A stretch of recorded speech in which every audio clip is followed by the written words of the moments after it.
Hey guys, what's up? JOC back here again, and let's talk about this Minnesota Vikings 53-man roster, and there were some bombshells. So stay tuned till the end. We'll look at the roster, and then at the very end, we will look at who found their way onto the practice squad. So let's start off and look at the offense and at the very top quarterbacks. And we start off with one of the biggest stories out of the Vikings this week. And that is, we're only carrying 2 quarterbacks on the roster. We have Cousins, we have Sean Mannion, which means Minnesota Vikings' beloved backup Tom Brady of preseason, the best quarterback to ever put the jersey on in purple in preseason, Kyle Slaughter, is gone, which a lot of Vikings fans don't like. But the reports are that he just didn't do the little things right, the cadence, getting the right men in the huddle, getting everybody lined up right, things a quarterback's supposed to do, the whole thing that the stats don't show, and he did not do that well. So he's gone, and other teams seem to not think he was that great either. So he after the Vikings cut him, he could not find his way onto another 53. He ended up on the Cardinals practice squad. So it goes to show that preseason stats especially lie. So there we have it. 2 quarterbacks made the 53. Moving on to running backs, another surprise. We carried 4 running backs. Of course, Dalvin. Of course, Alexander Madison. And then the whole story in preseason, who's going to be running back 3 is going to be Abdullah and Mike Boone. And Mike Zimmer and Rick Spielman said, why not both? So he brought on both. So this tells me, spoiler alert, Amir Abdullah won the kick return job from any other of the Vikings options, including Jeff Badette. So that's why Abdullah's here and Jeff Badette, spoiler alert, is not. And Mike Boone, I think, just proved he was the better running back between the two. And Abdullah just adds more than Badette would add as wide receiver if he's just a little scat back, filling that Jerick McKinnon type role out of the backfield to spell Dalvin Cook if he ever needs that. But when we do fullback, pretty spot on. We just have CJ Ham. Moving on, wide receiver. Bombshell number 2, only carried 4. Chad Beebe, Stephon Diggs, Bissy Johnson, and Adam Thielen. Only 4 receivers when teams historically carry 5 or even 6. This means a couple of things. First and foremost, except for these 4, no other wide receivers in the Vikings training camp group raised any eyebrows at all. They were just kind of guys, whether it was Brandon Zylstra or Laquan Treadwell or anybody else. Nobody could stand out and say, hey, I'm worthy of sticking on this roster. So they're all gone.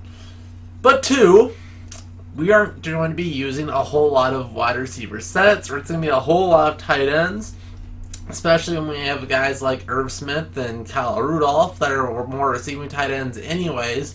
We can line those guys out in the slot or out wide, and there can almost be hybrid wide receivers. So just because the players are listed as wide receivers maybe suggests that this isn't that low. But 3, the Vikings are almost for sure going to be adding another wide receiver once all these cuts are finalized. I would have loved Demaryius Thomas, but the Patriots already re-signed him. But there are plenty of other options, whether it's Torrey Smith or we bring Aldrick Robinson back, who also got cut. The Vikings have a ton of options if we want a wide receiver 5, which I think is very, very likely, because wide receivers only having 4. If there's 1 injury, you only have 3 wide receivers. So you need more depth there. So very, very likely the Vikings will bring somebody in. But look for those guys like Irv Smith to get a ton of action out there. He should be on the field a lot in 2019 with this initial 53-man roster. But moving on to Irv Smith's position group at tight end, we kept 4. Another one, a big surprise. We kept, of course, Rudolph Irv Smith. Then we kept Tyler Conklin, a guy that I wrote off hard last year for being a disappointing middle round receiving tight end. And then Brandon Dillon stuck on here as well. So one name that a lot of people would like seeing was David Morgan. He is injured. He's on the PUP list, which means he will be out until at least week 6 and see if he can recover off his injury.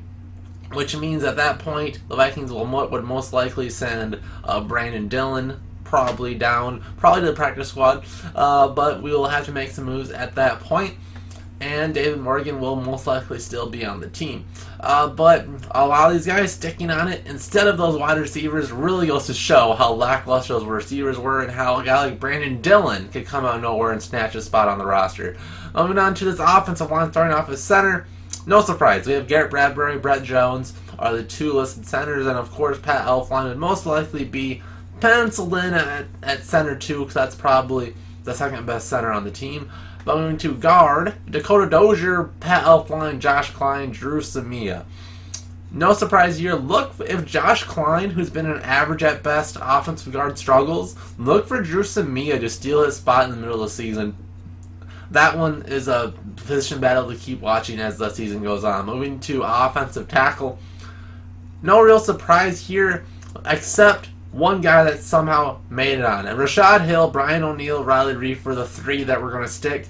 But also, Oli Udoh, another late round pick that looked fantastic in camp. He stuck on. A lot of people were saying we would slide him down to the practice squad, but he was too good, the Vikings thought, so we were sticking him on the 53-man roster. Another guy who looked fantastic in camp. Of course, we're going to be rolling with Brian O'Neill and Riley Reif. And Brian O'Neill's injury is very intriguing. He did not play a single snap in preseason, and Riley Reif is average to above average at left tackle. So Oli Udoh, similar to Drew Samia, could snatch a spot. Not really this early. I think he is about as good as Rashad Hill. So if there's an injury and Rashad Hill does not perform well, you could see some Oli Udoh maybe in this 2019 season. But look for him as the season goes on next year. Maybe no Riley Reif. Maybe we see some Oli Udoh sliding in as a potential starter next year. Moving on to the defensive side of the ball. And its defensive end, no issue here whatsoever. We have Everson Griffin, Danielle Hunter, Fidi Aditabu, who absolutely destroyed in a preseason, and Stephen Weatherly. Nothing out of the ordinary here. Going to the defensive tackle, where there was a lot. We kept 6 defensive tackles. Of course, Jalen Holmes will be the kind of situational 3-tech. Jaleel Johnson, Linval Joseph, Hercules Mata'afa also stuck on here. Shamar Stephan and Armon Watts, another late round pick, sticking on. Looks like Rick Spielman knows what he's getting out of these late rounders. A fantastic draft in the late round this year. A lot of these guys sticking on. Armon Watts looked really, really good in preseason. Hercules Mata'afa will be very situational, but he's probably the quickest defensive tackle we have.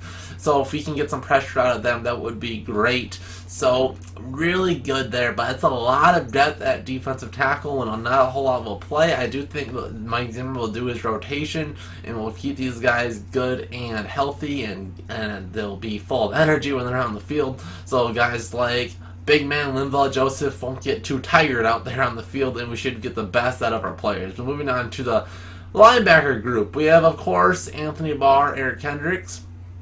Also, a bit of a surprise, Kentrell Brothers stuck on the team. I think this might be due to him maybe not sticking out so much on defense, but he might be the best special teams linebacker at this moment. And of course, Ben Gedeon and Eric Wilson made it, which means 2 of those linebackers I thought were going to be very good didn't make it on 53, but we'll look for them on the practice squad. Moving on to corners. And this is another bit of a surprise. We have Mackenzie Alexander, Chris Boyd, who I thought was written off 3rd game of preseason. Looked like he rebounded pretty well week 4, so he is initially on the roster. Then Mike Hughes, Xavier Rhodes, and Trey Wayne all on the roster as well. And then the Vikings traded a 7th round pick for Mark Fields, our cornerback from the Chiefs. A guy that has a ton of talent, but a lot like how people were talking about Trey Wayne when the Vikings initially drafted him. He's a lot better of an athlete than he is a football player. He ran a 4.3 40. He's exceptionally fast. He has the speed and strength that Zimmer loves, but he needs to get the technique down. This would be a project player that Mike Zimmer will love. I don't think you'll see him a whole lot this year. I don't know how well he is at special teams, but right now, developmental cornerback Mike Zimmer hopefully can get the best out of him. And it might be the best potential Trey Waynes replacement, with Trey Waynes almost for sure gone after this year. Maybe Mark Fields can be that cornerback 4 and work his way up to be that Trey Waynes type of a player as the season or as the years go on. But I like the trade. A lot of potential. Mike Zimmer is all he really needs is that potential, and maybe Mike Zimmer can find that diamond out of him. Moving on to the safeties. Marcus Epps, Anthony Harris, J-Ron Curse, and Harrison Smith. No big surprise here. We had some question whether or not Marcus Epps would make the team, but he's too valuable. And since the Vikings had so many corners, Marcus Epps I thought was a player that maybe we could take one less, and he could be that kind of a dual backup at safety and corner. So Marcus Epps is really good there. And the other safeties are just so good. We'll be seeing a lot of J-Ron Curse this year, I think.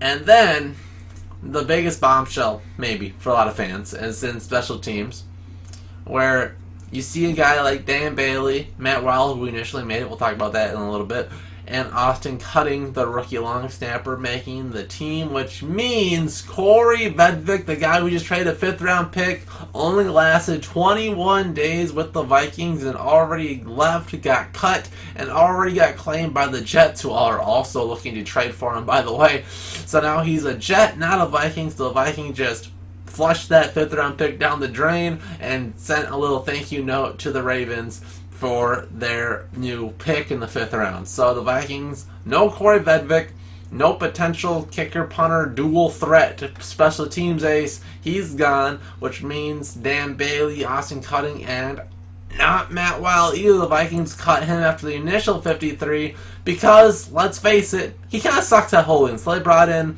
veteran punter from the Browns, Britton Colquette, who maybe isn't a better punter than Matt Wild, because Matt Wild's been a fine punter, but he's been a very consistent and good holder, and that is what the Vikings need. That little bit of extra confidence that your holder is going to give you the best position to kick the ball for Dan Bailey will work wonders for him. You don't have that dangling in the back of your head, well, will this be a bad hold? Will laces be in or out? Hopefully we can get that with Colquette, who's never had a problem with holding in his career. I think our punts might not be as good. His average net is a little bit lower than Matt Wild, but he's that veteran who will give you that consistent punts, consistent holds, and that's what the Vikings want in their special teams, is that consistency. So that is great, and that is the Vikings' 53-man roster.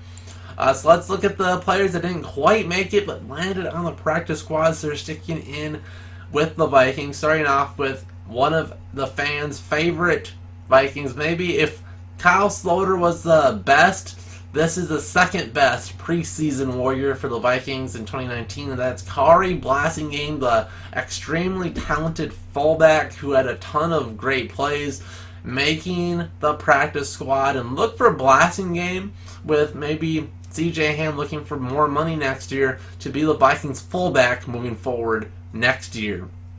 But next we have Jake Browning, who I think just made it, just because we want a fullback, or we want a quarterback on the practice squad. He didn't show really anything in preseason, to me.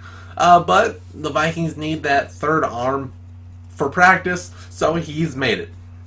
And also Aviante Collins, who's a bit of a surprise cut over Udo, but Aviante just didn't quite show it, but he has a chance to maybe get back on the roster as the season goes on, if we have some injuries up front. So a good piece to keep on the squad for now.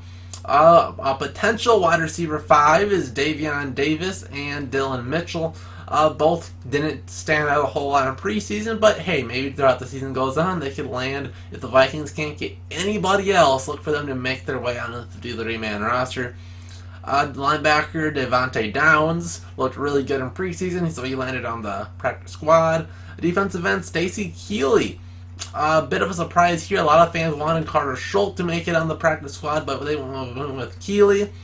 Nate Meters, another cornerback that Mike Zimmer loves.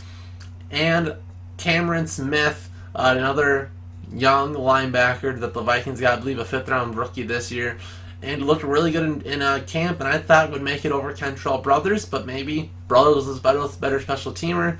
And then the very last one, the Vikings just love this special teams rotation, brought in a kicker for the practice squad, Chase McLaughlin. undrafted rookie this year, who we saw firsthand week 4 preseason, and he was perfect then. It was perfect all throughout preseason, which we've heard that a time or two with kickers we brought in.